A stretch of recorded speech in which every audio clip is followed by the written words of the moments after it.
monde entier ne parle que de ça, et apparemment, Trump est un monstre pour l'establishment et les médias. Mais est-ce que les médias nous aident à comprendre ce qui se passe vraiment et le pourquoi?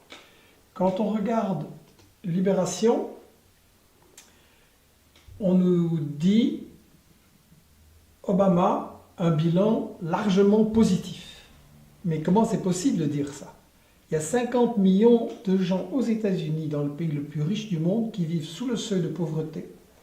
Il y a des gens qui ont un boulot et qui sont quand même ce qu'on appelle des working poor, des travailleurs pauvres. Pendant ce temps-là, les fortunes dans le monde ont explosé. 8 personnes, dont 5 États-Uniens, possèdent autant que la moitié de l'humanité. Et le bilan d'Obama, c'est aussi 7 guerres qu'il a menées un peu partout, des coups d'État dont on ne parle presque pas. Il avait fait un grand discours magnifique aux Arabes, ça va être mieux pour les Palestiniens, etc. Mais on n'a rien vu venir. Donc comment est-ce qu'un média comme Libé peut dire que le bilan d'Obama est positif, je veux dire, pour les gens? Et pour nous faire le contraste, on a le même Libé qui titre « Cauchemar avec Trump ». Bon, c'est clair que Trump, c'est un gouvernement de milliardaires, c'est un milliardaire.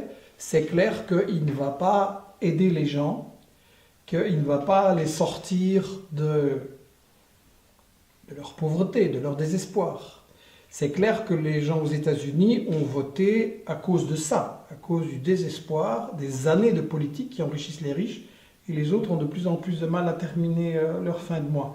L'Obamacare est un échec, le crédit est absolument catastrophique, les gens sont endettés. Mais c'est la même politique menée par Obama que les États européens veulent copier maintenant. On n'arrête pas de nous dire que ça c'est le modèle, qu'il faut la compétitivité, c'est-à-dire qu'il faut augmenter les profits des riches et que ça va faire du bien aux autres. Donc les médias ne mettent absolument pas en question les véritables causes dont eux-mêmes sont responsables pour avoir vanté cette politique, les véritables causes pour lesquelles Trump a été élu. Ce qu'on a aussi de très frappant, encore Libé, c'est Trump fustigeant les fausses informations des médias.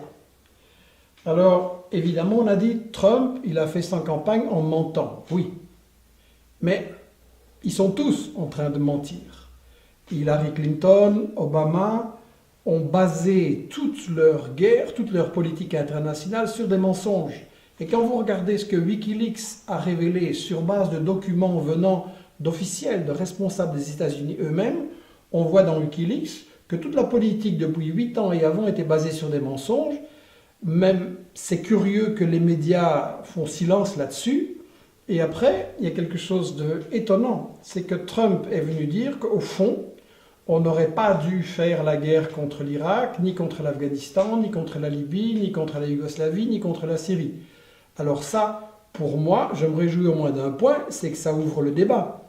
Il se base sur Wikileaks, sur Julian Assange, et il dit que ce n'était pas des guerres justes. Pourquoi est-ce qu'il y a zéro débat dans les médias sur cette chose-là? Alors, on a aussi le thème que Trump est imprévisible dans le monde, le style imprévisible du PDG des États-Unis.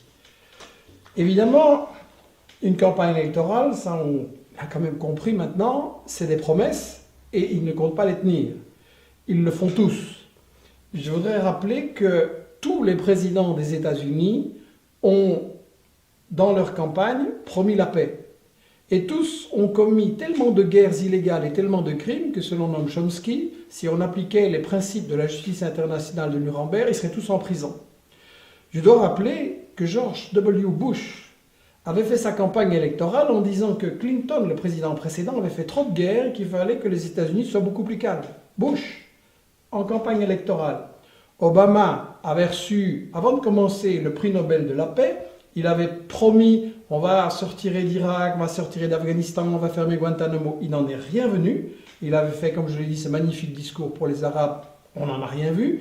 Et à la place, ils se sont appuyés sur Al-Qaïda, sur Al-Nusra, ils ont utilisé Daesh systématiquement, c'est des documents officiels des États-Unis qui le disent, ils ont utilisé Daesh pour, excusez-moi, foutre le bordel dans le monde arabe et garder leur position dominante.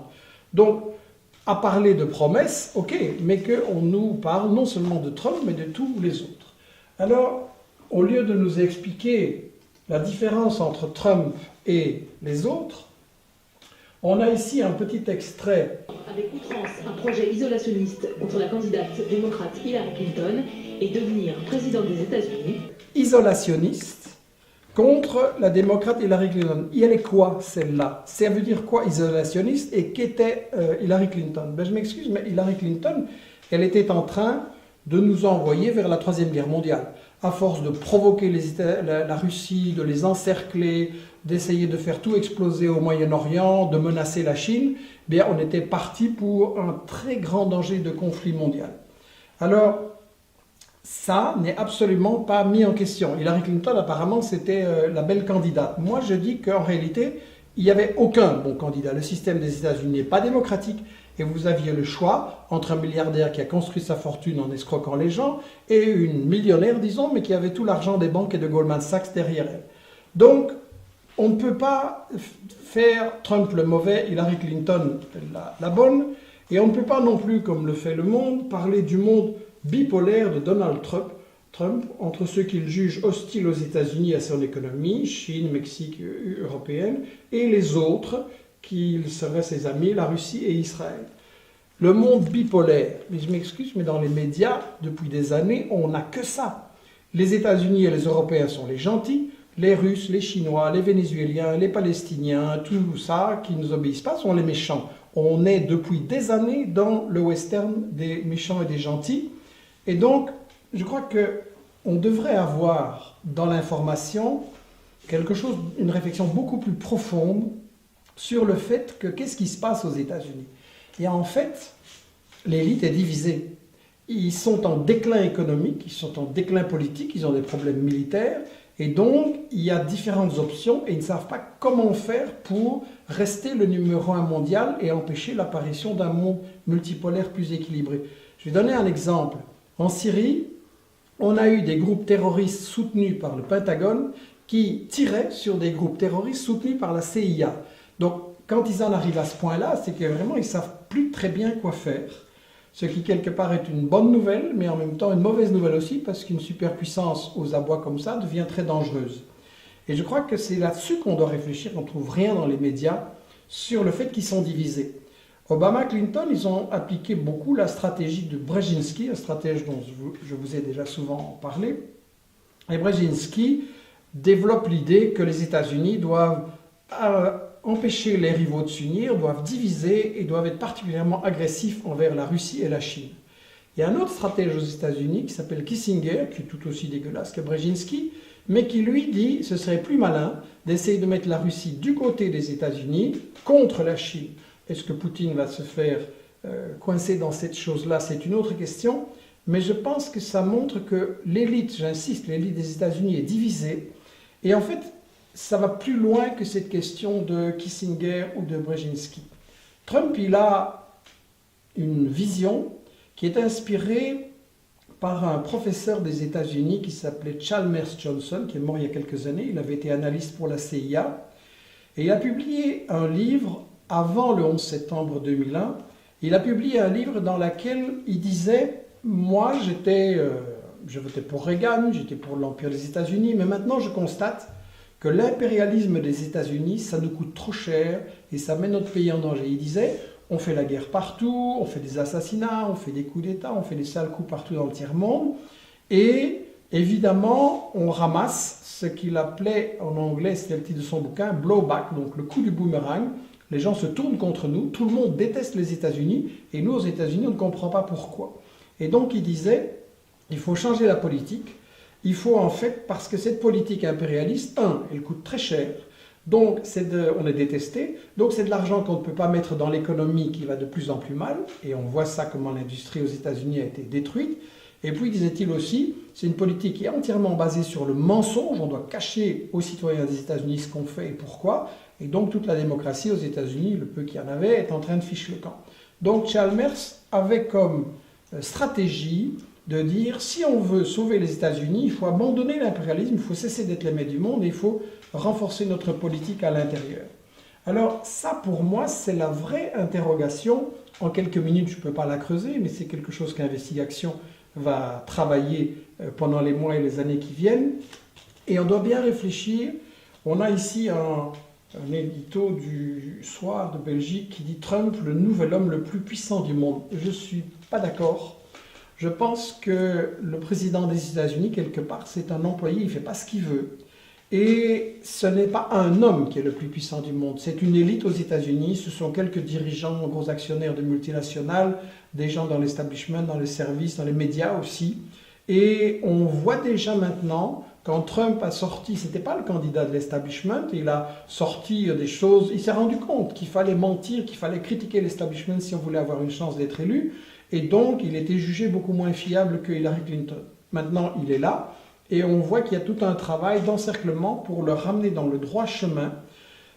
Trump a déjà dit qu'il allait augmenter le budget militaire, donc ce n'est pas vraiment un homme qui va nous amener vers la paix.